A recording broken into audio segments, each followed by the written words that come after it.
Hello everyone, welcome to our channel Success EduTech. I am Prashant Jadhav.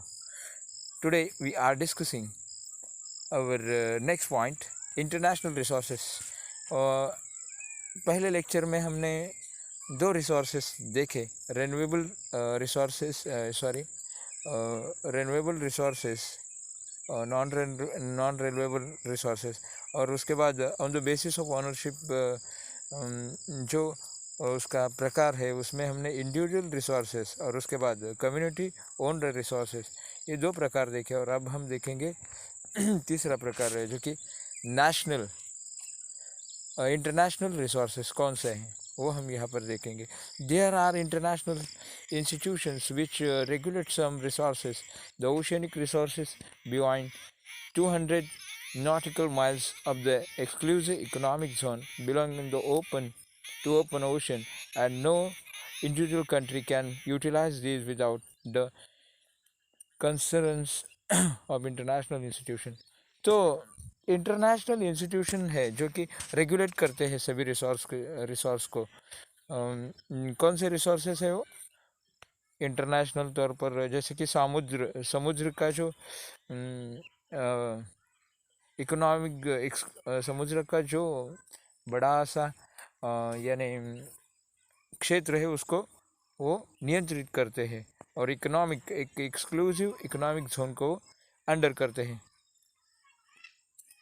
अब हम देखेंगे on the basis of status of development. अब development का जो status है उसके तौर पर हम क्या प्रकार है रिसोर्सेज के, वो हम यहाँ पर देखेंगे। पोटेंशियल रिसोर्सेज क्या कौन से हैं? Resources which are found in a region, जो रिसोर्सेज रीजन में हमें मिलते हैं या वहाँ पर हमें वो दिखाई देते हैं, उसे पोटेंशियल रिसोर्सेज कहते हैं। But have not been utilised. For example, the western parts of India, particularly Rajasthan, Gujarat, have enormous potential for the development of wind and solar energy, but so far these have not been developed properly। जहाँ पर development करने के लिए बहुत अच्छी जगह होती है, मगर वो वहाँ पर हम कर नहीं सकते। कि जैसे राजस्थान, गुजरात वगैरह जो रीजन है वहाँ पर बहुत डेवलपमेंट हो सकता है, मगर वहाँ पर हम हमारा लक्ष्य केंद्रित नहीं करते, हमारी सरकार वहाँ पर अपना लक्ष्य केंद्रित नहीं करती, इसी के कारण वो एरिया डेवलप नहीं हो चुका। अब डेवलप्ड रिसोर्सेज किसे कहते हैं? Resources which are surveyed and their quality and quantity how been determined, जिससे उसकी क्वांटिटी और क्वालिटी डिटरमाइन की जाती है, यानी निश्चित की जाती है फॉर यूटिलाइजेशन, यानी उपयोग में लाने के लिए उसकी क्वालिटी और क्वांटिटी निश्चित की जाती है, उसे डेवलप्ड रिसोर्सेज कहते हैं। The developed of resources depends on technology and level of their feasibility. और ये जो रिसोर्सेज है, ये संसाधन जो किस पर डिपेंड है? टेक्नोलॉजी, यानी तंत्र और फिजिबिलिटी, यानी उसकी वो कैसे अवेलेबल होते हैं उस पर डिपेंड करता है, रिसोर्सेज डिपेंड करते हैं। अब हम देखेंगे अगला जो पार्ट है वो देखेंगे स्टॉक का बहुत ही महत्व होता है रिसोर्सेज में। Materials in the environment which have the potential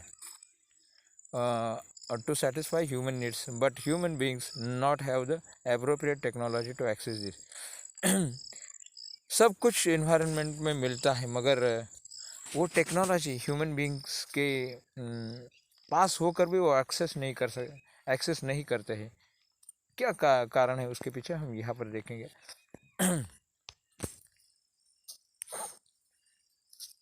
are included among stock, और ये सभी स्टॉक में आते हैं। For example, water is a compound of two gases, hydrogen and oxygen। hydrogen can be used as a rich source of energy। Water जो है, पानी जो है, हाइड्रोजन और ऑक्सीजन से बनता है और एक एनर्जी का सोर्स है, यानी माध्यम है। But we don't have advanced technical know how to use it for purpose, hence it can be considered as a stock. मगर हमको ये पता नहीं होता कि ये कैसे यूज किया जाए टेक्निकली, और इसी के लिए उसे स्टॉक के पर्पस में दिया गया है। और अगला पॉइंट हम देखेंगे reservoirs are the subject of the stock which can be put into use with the help of existing technical know how, but their use has not been started. सब कुछ होता है मगर वो यूज़ कैसे करना है हमको पता नहीं है, यानी वो रिज़र्व यानी उसे ऐसा ही रखा जाता है. These can be used for meeting future requirements, और ये सब कुछ यूज़ किया जाता है फ्यूचर रिक्वायरमेंट के लिए, यानी भविष्य में क्या चाहिए और किसकी आवश्यकता है वो देखा जाता है.